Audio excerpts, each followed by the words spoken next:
Assalamualaikum warahmatullahi wabarakatuh.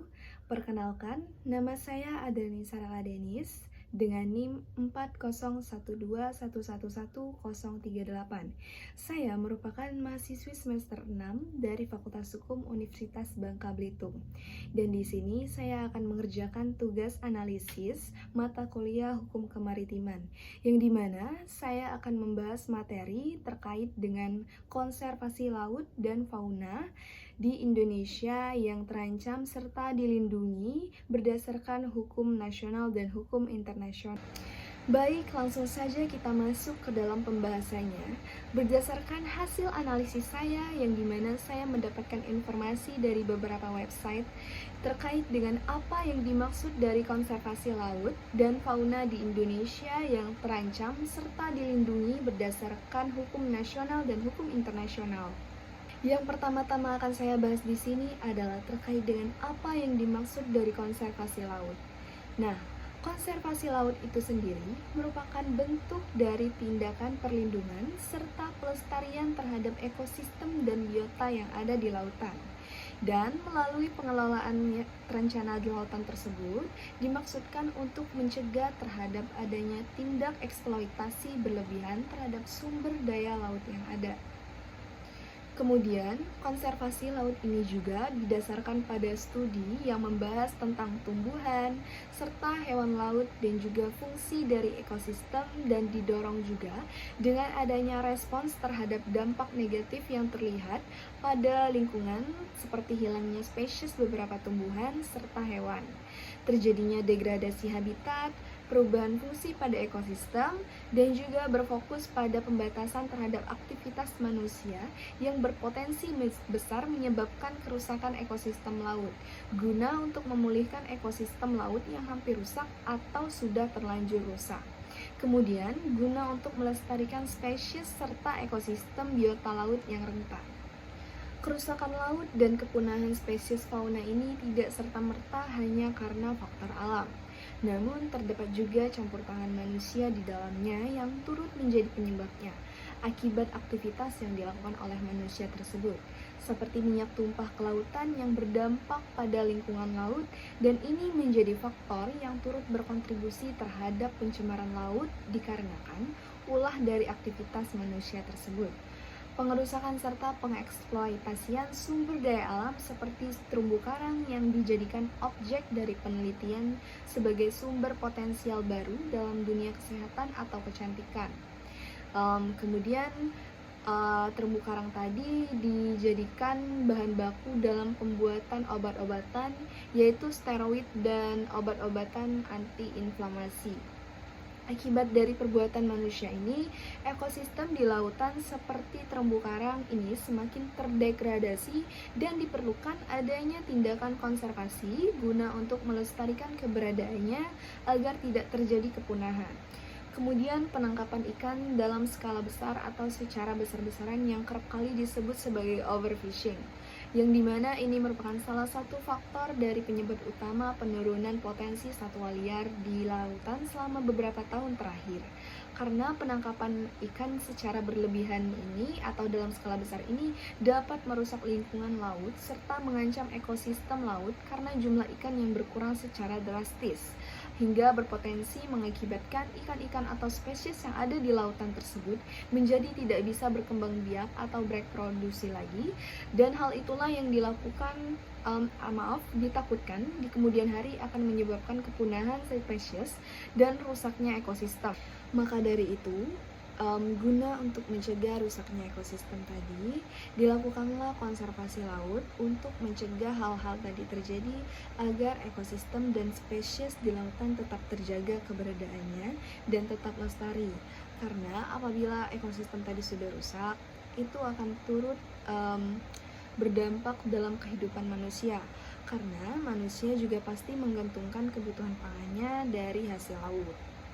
Konservasi laut serta fauna yang terancam telah dilindungi berdasarkan hukum nasional dan hukum internasional. Berdasarkan hal tersebut, perlindungan terhadap konservasi dan sumber daya ikan telah diatur dalam Undang-Undang Nomor 5 Tahun 1990 tentang konservasi sumber daya alam hayati dan ekosistemnya. Di dalam undang-undang ini telah mengatur secara keseluruhan terkait dengan seluruh aspek yang berkaitan dengan konservasi, baik itu ruang maupun sumber daya alamnya. Kemudian, berdasarkan undang-undang ini sendiri, pengertian dari konservasi itu merupakan pengelolaan sumber daya alam hayati yang dilakukan secara bijaksana untuk menjamin kesinambungan persediaannya dan tetap memelihara dan meningkatkan kualitas keanekaragaman dan juga value atau nilainya. Kemudian diatur juga di dalam Undang-Undang Nomor 31 Tahun 2004 tentang Perikanan, sepanjang berkaitan dengan pengelolaan kawasan konservasi sebagai suatu kesatuan ekosistem. Undang-Undang Nomor 31 Tahun 2004 tentang Perikanan mengatur penetapan status hukum kawasan lautnya. Secara khusus, undang-undang ini memberikan wewenang kepada Menteri untuk menetapkan status atau bagian laut tertentu sebagai kawasan suaka alam perairan, Taman Nasional Perairan, Taman Wisata Perairan, atau suaka perikanan. Penetapan status kawasan-kawasan laut tersebut bertujuan untuk melindungi dan melestarikan sumber-sumber kekayaan alam hayati dan ekosistemnya. Dan yang terakhir, konservasi laut serta fauna berdasarkan hukum internasional dibahas atau diatur dalam kerjasama konservasi internasional. Karena kerjasama internasional ini sangat diperlukan dalam konservasi guna untuk mencegah terjadinya kepunahan atau terancamnya jenis dan ekosistem dari kepunahan yang disebabkan oleh pengelolaan dan pemanfaatan sumber daya alam yang tidak berkelanjutan. Kemudian terdapat beberapa konvensi internasional yang terkait dengan konservasi yang mengikat secara hukum, diantaranya seperti CITES, Ramsar, dan CBD, yang dimana di Indonesia sendiri telah meratifikasi CITES atau Convention on International Trade in Endangered Species of Wild Flora and Fauna yang telah ditandatangani di Washington DC pada tahun 1973 dan telah berlaku secara efektif dimulai sejak tahun 1975.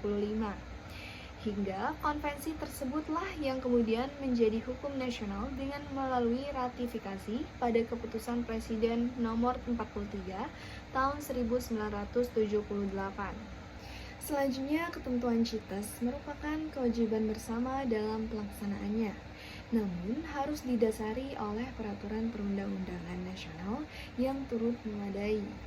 Konvensi lain yang terkait dengan konservasi adalah Konvensi tentang Keanekaragaman Hayati atau Convention on Biological Diversity atau CBD yang mengatur tentang konservasi keanekaragaman hayati, pemanfaatan yang berkelanjutan dari keanekaragaman hayati, serta pembagian yang adil terhadap pemanfaatan genetik. Beberapa keputusan yang sangat terkait diantaranya adalah tentang konservasi pesisir, pantai, dan laut, tentang kawasan dilindungi atau protect areas, dan sebagainya. Konvensi lain yang terkait dengan hal ini adalah Ramsar, yang memberikan pedoman tentang pengelolaan dan pemanfaatan yang bijaksana terhadap lahan basah termasuk jenis-jenis yang ada di dalamnya. Kemudian prinsip-prinsip yang digunakan dalam pengembangan sistem pengelolaan kawasan konservasi perairan adalah melalui keterpaduan, partisipasi multi-stakeholders dengan fokus pada pengelolaan sumber daya ikan secara berkelanjutan. Adapun kriteria yang digunakan untuk menetapkan kawasan konservasi perairan antara lain adalah memiliki keterwakilan ekosistem, memiliki kemampuan daya pulih, memiliki jenis ikan langka, endemik dan atau terancam punah, memiliki keanekaragaman hayati yang tinggi, dan merupakan wilayah ruang bagi biota perairan, mengandung resiko pengulangan. Kondisi biota dan fisik lingkungan perairannya masih alami, mengandung aspek sosial, ekonomi regional, dan pragmatik serta potensi geofisik. Baiklah, cukup sekian pembahasan materi dari saya terkait dengan materi konservasi laut dan fauna di Indonesia yang terancam serta dilindungi berdasarkan hukum nasional dan internasional. Lebih kurangnya semoga dapat dipahami. Itu saja yang dapat saya sampaikan. Terima kasih. Wassalamualaikum warahmatullahi wabarakatuh.